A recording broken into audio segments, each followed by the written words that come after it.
అందరికీ నమస్కారం. శ్రీమాత్రే నమః. ఇప్పుడు మనం తెలుసుకోబోయేది చాలా విశిష్టమైన కథ. ఈ కథ ఎవరైతే వింటారో వాళ్ళకి మంగళగౌరీదేవి సంపూర్ణ అనుగ్రహం కలిగి ఎలాంటి కష్టాలున్నా తీరిపోతాయి.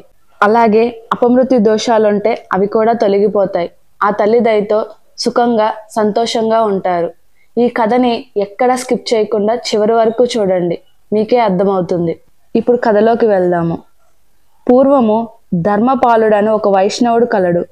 మిక్కిలి ధనవంతుడు, భక్తివంతుడైన అతనికి పెళ్లి అయిన సంతానం కలగలేదు.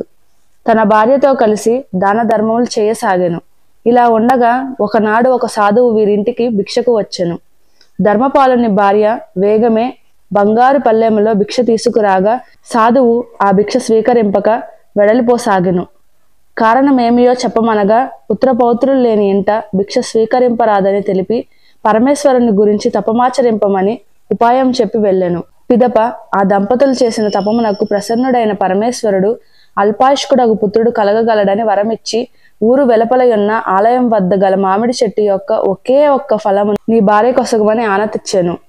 అటులనేనని ఆ ధర్మపాలుడు వృక్షం వద్దకు వెళ్ళి అత్యాస వలన ఒక్క ఫలము గాక మిక్కిలి ఫలములను ద్రాంచి మూట కట్టుకొని వచ్చెను.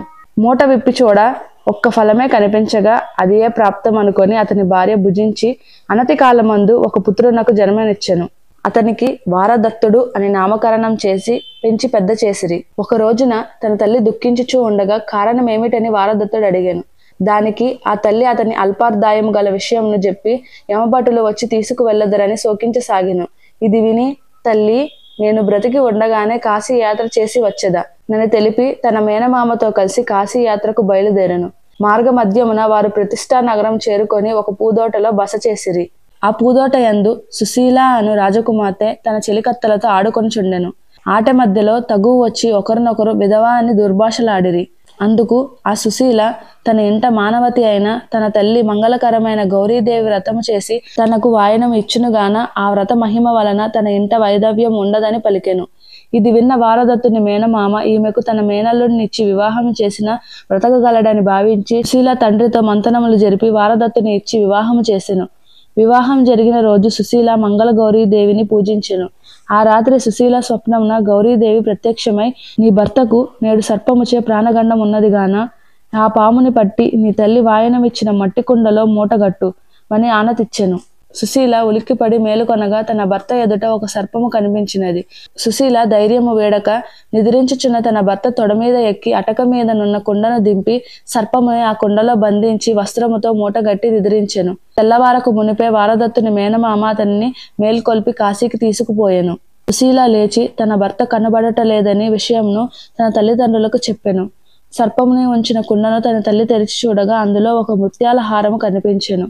అటు పిమ్మట సుశీల తన తల్లిదండ్రులు తనకు మరో వివాహం జరిపే యత్నము తిరస్కరించి తన భర్త కోసం వేచి చూసేదనని పలికి మంగళగౌరి పూజ చేయుచు బాటసారులకు అన్నదానము చేయుచు తాంబూలాది బహుమతులు ఇవ్వసాగెను. మరుసటి సంవత్సరమున కాశీ దర్శనం ముగించుకొని తన మేనమామతో కలిసి వారదత్తుడు తిరిగి వచ్చుచు సుశీల యుండు నగరమున బస చేసెను. ఆ రాత్రి అతడు స్వప్నమున మంగళగౌరీదేవి యమభటులతో యుద్ధము చేసి ఓడించినట్టు గాంచెను. ఈ స్వప్నమును తన మేనమామకు తెలుపగా మంగళగౌరి మహిమచే అపమృత్యు దోషము పోయిందని గ్రహించితిరి. మరుసటి దినము అక్కడ సత్రమునందు జరుగు అన్నదానములో వారదత్తుని చూచి సుశీల గుర్తుపట్టి తన భర్త ఇతనేనని తన తల్లిదండ్రులకు తెలిపి తన వద్ద ఉన్న వారదత్తుడు విడిచిన అంగుళీకంను చూపెను. వారదత్తుని గుర్తుపట్టి మర్యాదలు చేసి సారతో సుశీలకు అప్పగింతలు తెలిపి వారదత్తునితో పంపెను. పుట్టింట శ్రావణ మంగళవారపు వ్రతమాచరించి అత్తారింట అడుగుపెట్టిన సుశీలకు అత్తమామలు అందులవుటగాంచి తనతో తెచ్చిన కాటుకను వారి కనులకు పెట్టగా వారికి దృష్టి వచ్చెను. మంగళగౌరీదేవి మహిమ వలన ఇది అంతా జరిగినదని గ్రహించి సుశీల వారదత్తులిరువురు యావజ్జీవ పర్యంతం శ్రావణ మంగళగౌరి వ్రతమాచరించుచు సుఖముగా నుండిరి. సుశీల వంటి పతివ్రత వలన వారదత్తుని ప్రాణాలు నిలిచినని గ్రహించిన వారి బంధుమిత్రాదులు మంగళగౌరి వ్రతం చేయుచు ఆనందముగా నుండిరి. ఇదండి మంగళగౌరీదేవి కథ. విన్నారు కదా ఎంత అద్భుతంగా ఉందో. మంగళగౌరీదేవి వ్రతం ఆచరించలేకపోయాం కాబట్టి ఈ కథ వినండి. ఈ కథ విన్న తర్వాత మనకి కూడా ఆ తల్లి వ్రతం ఆచరించాలనే కోరిక ఖచ్చితంగా పుడుతుంది. ఎవరికైతే ఆ కోరిక పుట్టిందో ఆ తల్లే వారితో ఆ వ్రతం చేయించుకుంటారు. సుఖ సంతోషాలతో ఉండేలాగా ఆ తల్లే ఆశీర్వదిస్తారు. ఈ వీడియో మీకు సహాయపడిందని అనుకుంటున్నాను. మీకు ఈ వీడియో నచ్చినట్టయితే లైక్ చేయండి. అలాగే మీ ఫ్యామిలీ ఫ్రెండ్స్కి షేర్ చేయండి. మా ఛానల్ని సబ్స్క్రైబ్ చేసుకోండి. మంచి మంచి వీడియోస్తో మీ ముందుకు వచ్చేస్తాను. ధన్యవాదాలు.